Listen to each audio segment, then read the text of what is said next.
Frank Nitty, folks, and here to talk about the Packers beating the Grim Cowboys on Wildcard weekend. Wow is all I can say, because who the hell thought that this was going to be the outcome? Look, we all thought that Green Bay was hot going into the game, but to walk into the stadium as a 7th seed and do what they did was incredible. It might be one of the most fun games I ever had to watch as a Packers fan.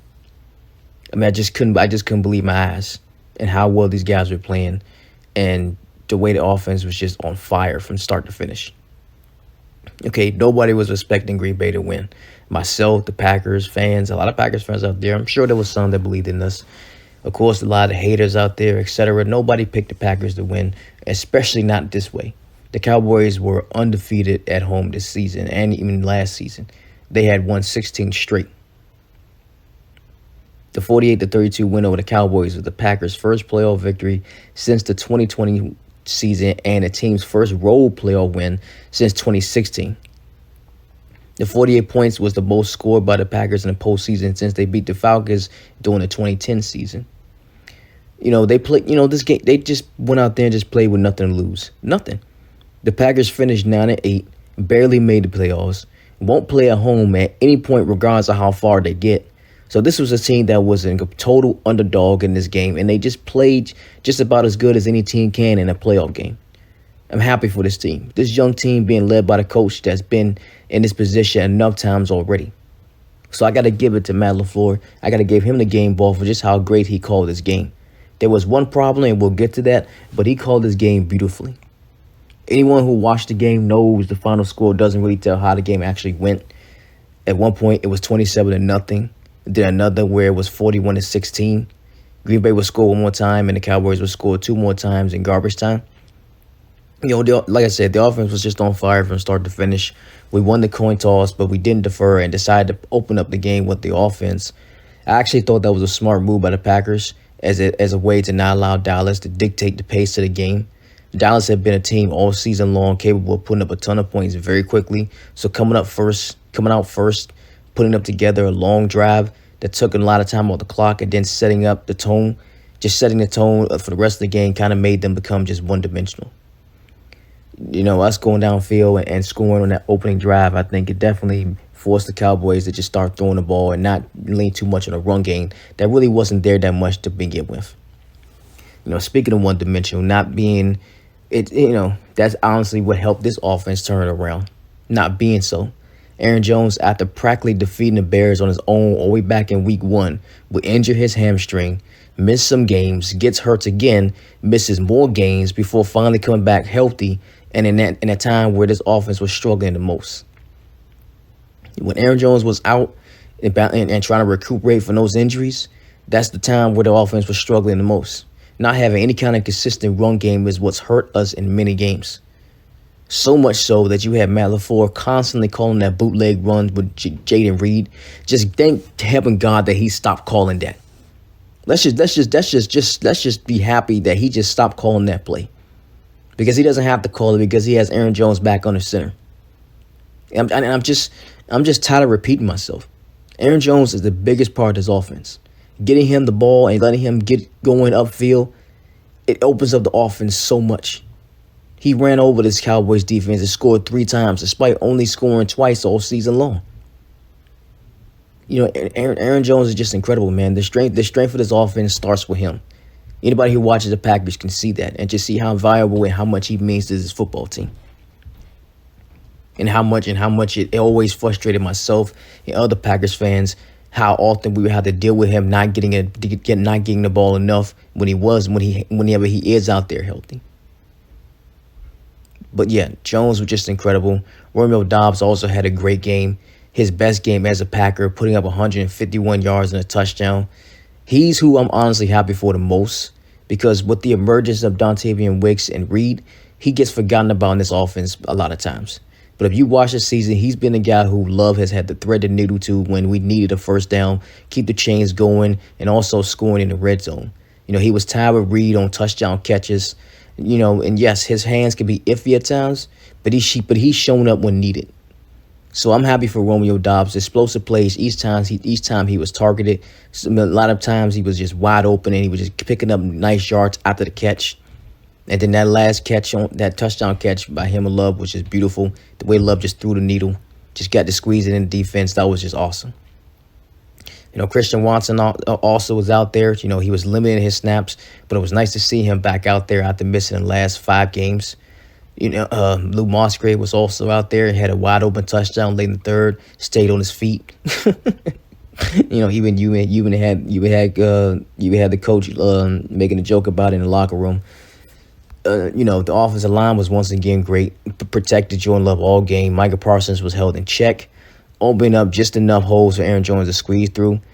It's funny, the Packers were 7-11 on third downs and averaged 13 yards per play. Won the turnover battle 2-0. The first pick by Jair and then that pick 6 by Darnell Savage. Even though again we all can't stand Joe Barry, he also called a good game. This defense is just, these guys are just night and day. That's pretty much just how I want to describe them. They're just night and day. You just don't know which defense is going to show up. When we've had to go up against tough teams, they've showed up. I will give them that. They've showed up. The Lions game, that second game against the Lions, the Chiefs, and even games from previous seasons. We've seen the defense be capable of stepping up and playing well in these tough games. And you look at this game here against the Cowboys team that, again, like I said, that's going to score a lot of points. They showed up. But then they just turned just completely upside down when they run into these bad teams. They just play down to their opponents and look terrible. So you just don't know what you got, man. You just don't know what defense is going to show up. But let's just be happy it was the good side of the defense that showed up. They were tackling. They were getting pressure on Dak, throwing him off. And a lot of times his first read wasn't there, making him have to stay in the pocket a little longer than he wants. You got turnovers. They didn't get run over, again, by forcing Dallas to become more one-dimensional. I mean, Dak threw the ball over 60 times for crying out loud. And as I said from the beginning, man, Matt LaFleur, he almost coached a flawless game. If not for what he did late in the game where he pulled the starters out and we immediately just went 3-0. Just no, Matt, you can't. You just don't do that, okay? It's not a regular season game. It's the playoffs. You can't let up at all, no matter what the score is. I don't care if we were up. I don't care if we were up 50-0. Don't take your foot off the gas.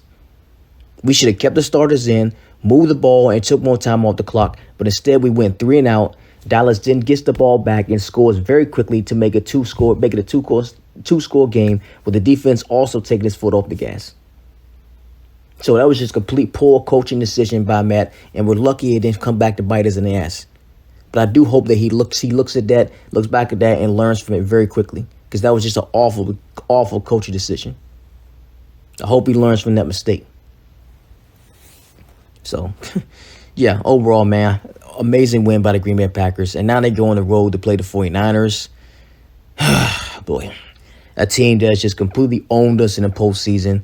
And we lost 4 consecutive games to them, with the most recent one being that 13-10 choke loss in the 2021 season. That being the only time we competed against them in these recent games, and still lost despite how well the defense played also in that game and not allowing an offensive touchdown. So, yeah, our history against the 49ers in postseason is ugly. It's ugly and it's not good, man. And I don't know what they can do to change that, but I don't know if it happens here. The 49ers, for the most part, they've had, the 49ers are not invincible by any means.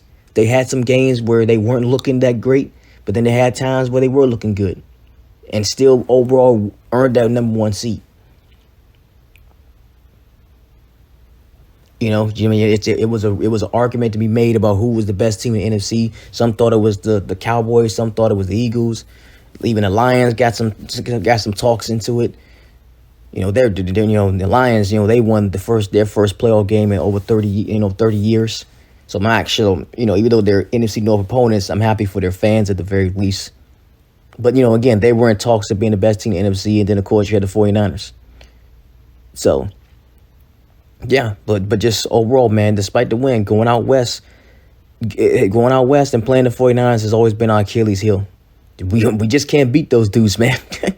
I don't want to be negative here, but we just can't beat those dudes. But we'll see. Let's just right now. Let's just enjoy this awesome win. And just being happy to be able to see them play again this Saturday. But going up against a team like the 49ers, man, I don't know, bro. That this team just always whips our ass in the postseason, man. So we'll see. Let's just, if nothing else, I hope the Packers can at least go into San Francisco and compete. But it won't shock me if how the outcome is what I'm thinking.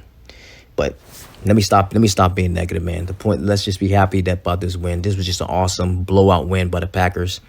Loved it, loved every second of it. And yeah, let's just be happy for those guys, happy for Jordan Love, happy for Aaron Jones, Dobbs, all those guys who just went out there and just played their asses off, man. Let's just be happy with that, enjoy the win, okay?